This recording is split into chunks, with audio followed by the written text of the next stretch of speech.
जीवित परमेश्वर,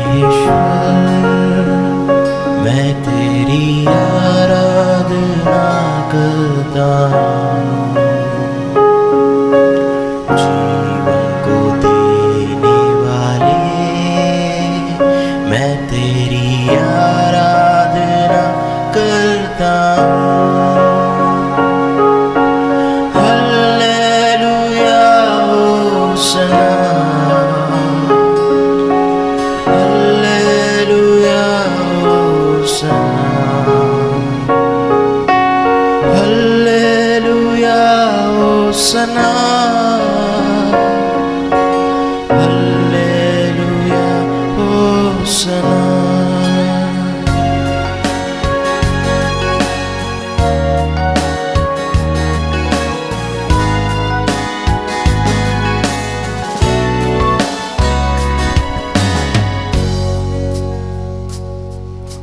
सृष्टि को रचने वाले, मैं तेरी आराधना करता हूँ। जीवन को देने वाले, मैं तेरी आराधना करता हूँ। सृष्टि को रचने वाले, मैं तेरी आराधना करता हूँ। जीवन को देने वाले, मैं तेरी आराधना करता हूँ। हालेलुया होसना, हालेलुया होसना, हालेलुया होसना, हालेलुया होसना,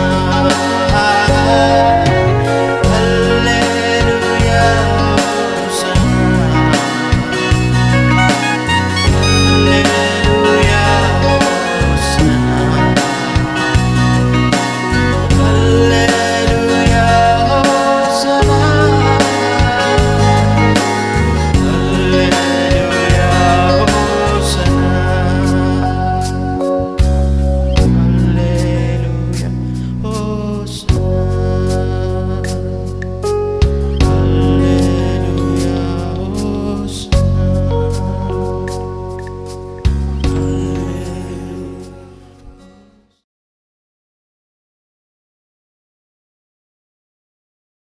प्रभु की स्तुति हो। प्रभु आप सबको बहुत बहुत आशीष दे और परमेश्वर का अनुग्रह है हम सबके साथ में बना रहे। हमारे पिता परमेश्वर और प्रभु यीशु मसीह और पवित्र आत्मा की सुसंगति हम सबके साथ में बना रहे। आमीन। आज तो आइए मेरे प्रियो, आज फिर एक अध्ययन को हमने अपने सामने रखा है और जिससे हम सब लोग आशीषित हो जाए और परमेश्वर की उस महान अनुग्रह को जो उसने हमारे लिए रखा है वो हम प्राप्त करें। आमीन। हालेलुया। क्योंकि खुदावंद के वचन से और उसके वचन के द्वारा हम आशीष पाते हैं और उसके वादों को हम जब स्मरण करते हैं तो निश्चय ही हमारे जीवन, हमारे परिवारों में बहुत खुशहाली और आशीष मिलती है। तो मेरे प्रियो, वो ये है कि हम जब परमेश्वर के बताए हुए बातों पर, उसके वचन पर, उसके वादे और उसके वायदों पर हम जब अपना मन लगाते हैं तो हम निश्चय ही आशीषों को प्राप्त करेंगे। तो आज ऐसे ही एक वायदा, एक वचन मैं आपके सामने लेकर आ रहा हूँ जिससे हम और अपने परिवार कैसे हम आशीषित होंगे, ये बात हम आज प्रभु से सीखेंगे। आमीन। हालेलुया।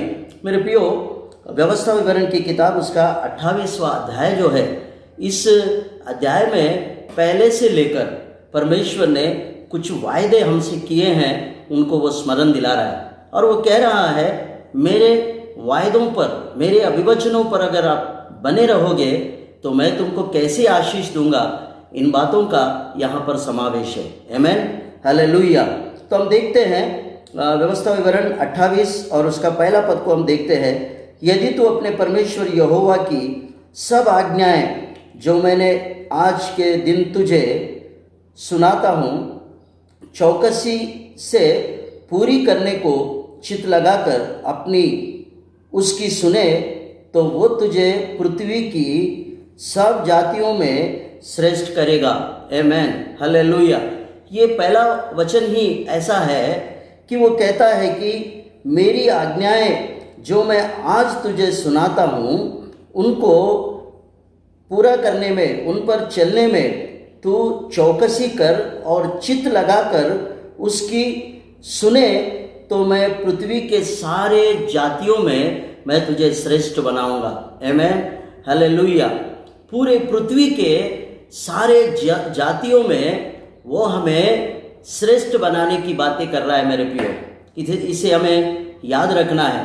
उसकी आज्ञाओं को हमें तोड़ना नहीं है, उसकी आज्ञाओं को हमें अनसुनी नहीं करना है, लेकिन उसकी आज्ञाएं जब हमारे सामने आते हैं तो उस पर चित्त लगाना है और चौकसी करना है कि मैं कैसे अपने प्रभु परमेश्वर के वादों पर मैं खरा उतरा हूँ और मैं अपने जीवन में उन वचनों के अनुसार, उन आज्ञाओं के अनुसार मैं कैसा चलता हूँ।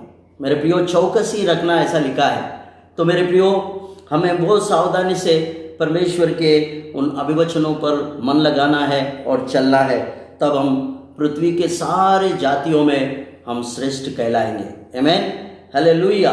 हमारा परमेश्वर कहता है मैं तुम्हें जातियों में श्रेष्ठ बनाऊंगा। इस बात को स्मरण रखें। उसके बाद परमेश्वर ने और बहुत सारी आशीषें गिनाई हैं, तो वो सारी आशीषें आज हमारे हैं और हमारे परिवार के लिए हमारे लिए परमेश्वर ने ये सारे आशीषें यहाँ पर रख छोड़ी है। तो आज सारे आशीषें मैं आज आपको सुना रहा हूँ। आप इन बातों को अपने मन में रखें और अपने जीवन में इनको पूरा करने की चौकसी करें। आमेन। तो आइए मेरे प्रियो, दूसरा वचन को हम पढ़ेंगे। फिर अपने परमेश्वर यहोवा की सुनने के कारण ये सब आशीषें तुझ पर पूरे होंगे। आमेन। दूसरा वचन कहता है कि फिर अपने परमेश्वर यहोवा की सुनने के कारण ये सब आशीषें तुझ पर पूरे होंगे। आमेन, हालेलुया। ये दूसरा वचन कहता है कि हम परमेश्वर की सुने और उसके वचन के अनुसार अगर हम जिए और चले और करें, तो ये सारी आशीषें मैं तुझ पर पूरे करूंगा। ये सारी आशीषें, ये कौन सी आशीषें हैं जिनके बारे में परमेश्वर ने बखूबी हमें समझाकर बताया है कि मैं तुझे कहाँ कहाँ आशीष दूंगा। अगर तू मेरी बात माने और मेरे वचनों पर चले और मेरे अभिवचनों पर, मेरे आज्ञाओं को मानकर यदि तू चलता रहे, तो मैं इन बातों पर मैं तुझे आशीष दूंगा। आमेन, हालेलुया। तो मेरे प्रियो, आज आशीष की बहुत बातें हमें अच्छी लगते हैं। हम चाहते हैं कि हम प्रभु से, अपने पिता से, परमेश्वर से हम आशीषों को प्राप्त करें। ये अच्छी बात है। वो चाहता है कि हम आशीष पाए। तो वो कह रहा है तू किन किन बातों में आशीष पाएगा। तो आज वो देखना है कि वो किन बातों में हमें आशीष देने की बातें कर रहा है। अब यहाँ पर एक एक बात आपको ध्यान से सुनना होगा और उन पर अपना मन लगाकर ईश्वर से दुआ करें कि ये सारी आशीषें मुझ पर बनी रहे। आमेन। तो हम तीसरे पद को देखते हैं। वो कह रहा है धन्य हो तू नगर में। आमेन, हालेलुया। धन्य हो तू नगर में और धन्य हो तू खेत में। मेरे प्रियो, खेत का मतलब हमारा कोई भी व्यवसाय हो, चाहे बिजनेस हो, चाहे और कोई व्यापार हो, या कोई भी काम जो हम करते हैं वो हमारा व्यवसाय है। तो यहाँ पर धन्य होगा तू खेत में। आमेन। पहला तो उसने कहा है कि तू नगर में धन्य है। नगर मतलब जिस गांव में, जिस शहर में, जिस जगह हम रहते हैं वहाँ पर हम आशीषित रहेंगे। उसके बाद वो कहता है तू खेत में धन्य होगा। खेत में परमेश्वर का धन्यवाद हो। अगर हमारा खेत सलामत है, हमारा फसल अगर उभर कर आता है, तो सचमुच ही हम धन्य हैं। आमेन, हालेलुया। इन आशीषों को स्मरण रखे। वो कह रहा है मैं तुझे नगर में आशीष दूंगा और तुझे खेत में भी आशीष दूंगा। चौथा पद, धन्य हो तेरी संतान और तेरी भूमि की उपज, आमेन, और गाय और भेड़ बकरी आदि पशु के बच्चे, आमेन, हालेलुया। चौथा पद में यदि हम देखते हैं तो सबसे पहले परमेश्वर ने हमारे गर्भ के फलों के विषय में बातें किया है, आमेन, हालेलुया।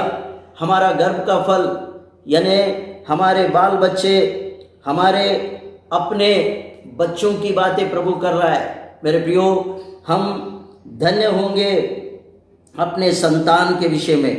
मेरे प्रियो, संतान के विषय में हमें धन्य होना बहुत अवश्य है। परमेश्वर ने सबसे पहले हमारे गर्भ के फलों को आशीष देने की बातें की है। उसके बाद उसने कहा तुम्हारी भूमि की उपज, और उसके बाद में गाय और भेड़ बकरी आदि पशुओं के बच्चे, आमेन, हालेलुया। परमेश्वर हमारे घर में रहने वाले पशु और बकरी के बच्चे और पशुओं के आदि बच्चों के भी परमेश्वर ने यहाँ पर वर्णन किया है।